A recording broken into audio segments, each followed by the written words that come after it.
Sanibonani guys, igama ngiqobile ngiphasela amazwela e-homecoming ngomhla ka-7 July. Hayi-ke guys, uShwabi usemane nje wacishe wamudla wamqeda uMaNgcobo nya ebona phela efuna ifoni ngodlila phaya kwindodana yakhe-ke uQondokuhle. Hayi-ke guys, umane nje wathi ngithe suka kwindodana yami kade ngikukhuza wemuntu wesifazane, uphume nini vele ejele wena? Wathi bangikhiphile, wathi kanjani? Kumele uyokuphindela khona ejele. Yabona wena futhi ngiyakutshela ngiyakukhuza ngalento yakho ukuthi yeke ukuhlukumeza indodana yami. Nayo isilele lapha kusofisa ithe foco, ayisalikhuluma iqiniso ukuthi hayibo webaba phela ngamosha, imina lo owenza icala kuMaNgcobo. It's not another way around. Kanti-ke guys, kuye kushiwo kuthiwa-ke hhayi, akukho-ke okuhlala nje kucasheni uNosiphela, konke okwenziwe bomnyameni kuhlezi kuyovela ekukhanyeni. Guys, uthena-ke koMaNgcobo, yini manje ufuna ungishaya yini Shwabi? Ngishaye vele iyona nto odume ngayo leyo. uShwabi amsikaza ngempama kodwa wayikhuza, wathi ngicela uphume la emzini wami. Wathi angixosha, umuzi wami nami lo, sishadile mina nawe. Hawu, asidivosile angithi angiyindawo. Wathi ye wemuntu wesifazane ngithe phuma emzini wami. Nangampela-ke guys, uMaNgcobo-ke wabona ukuthi ukulwa noShwabi akusizi ngoba usekhethile phela isadile indodana yakhe, ngcono athathe ngokwakhe-ke aphume ahambe ayoyihlalela lapha esaluni yakhe. Guys, uhambile-ke uShwabi waya kwindodana yakhe wayibuza, uright mntanami, ukahle? Hayi nangampela-ke ingane yathi baba angikho right. Imagine. Wathi khululeka, ngizokwenza isiqiniseko sokuthi ngiyayilungisa yonke lento. Wahamba-ke uShwabi waya eTavern. Mefika khona-ke wafica iphoyisa leli likhulu impela ukapteni. Wathi hawu ndoda, wabhocobala kangaka. Bengithi ujabulile namhlanje emva kwey'ndaba ezimnandi kangaka. Wathi ziphi zona? Wathi unkosikazi wakho uphumile. Wathi benimkhiphelani vele loyo?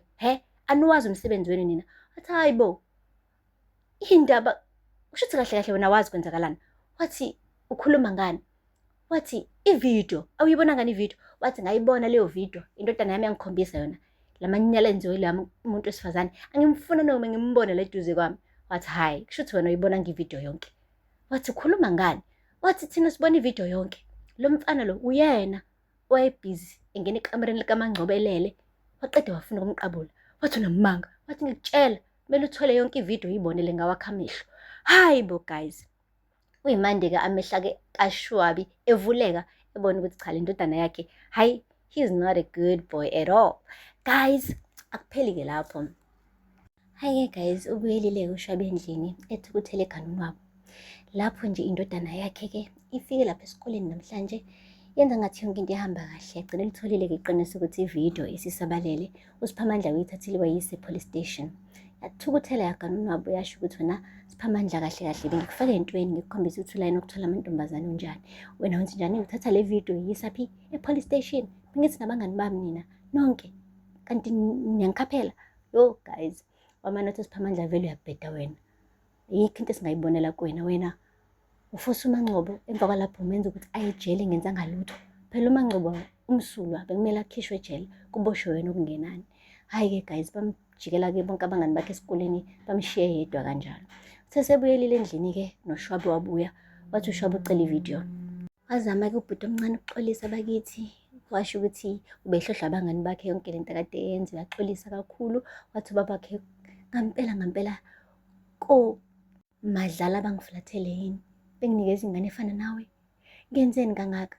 Hawu, waze wangihlambalaza. Waxolisa kodwa kwafana njena nokuthi-ke uthela amanzi emhlane wedada.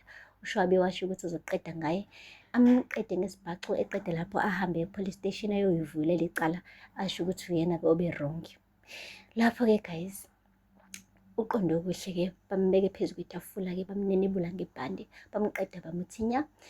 uMaNgcobo ngale yena usesaluni, akafuni ngisho ukubamba ifoni call evela-ke kuShwabi ngoba akamkholwanga ngosuku lokuqala. uZethu-ke guys naye ugaxele ukuthi kanjani namangazi. Ufikile lapha esaluni ethi uzobheka uMaNgcobo. uMaNgcobo banje egoqe ngengubo, ingubo nje ekhathele, ubona ukuthi nje uyagodola. Wabuza-ke ukuthi ayibo ufunani la? Wathi uyasazi isimo sami nje. uShwabi ungixoshile okwesibili. Wathi hawu, ngiyaxolisa mngani, yazi bengithi ngizofika ngizokubona. Wathi vele uhlezi usho njalo, wonke umuntu usheyile kumina wathi uzobuya azongibona, kodwa wayengaphindanga ebuye ezongibona lapha ejele, ngahlala ejele ngingedwa. So nje nawe Zethu bengicela bandla ungihambele la. Wathi hayibo kodwa Mthandeni, uyazi nje nawe ukuthi bengixakekile. Wathi lalela, ngicela ungihambele bandla, ngiyabonga. Awubanga nje usizo luphelele la kumina, ngithe ngikudinga wena wangaba khona, so hamba-ke nawe. Lapho guys, uMaNgcobo akasafuni lutho, akasafuni umuntu eduze kwakhe. Ubona sengathi bonke abantu bamlahlile esikhathini sosizi, lapho yena uhlezi njalo ethi nje show up noma inini lapho abantu bemdinga khona, ukuthi uyashada noma usenkingeni. Hawu, uMaNgcobo uhlezi ekhona bandla ukubamba ngesandla.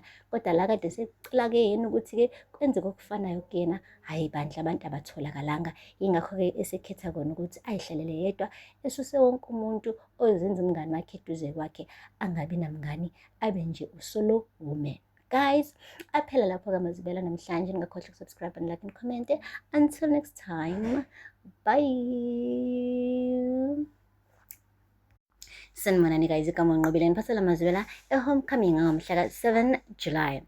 Hayi-ke guys, uShwabi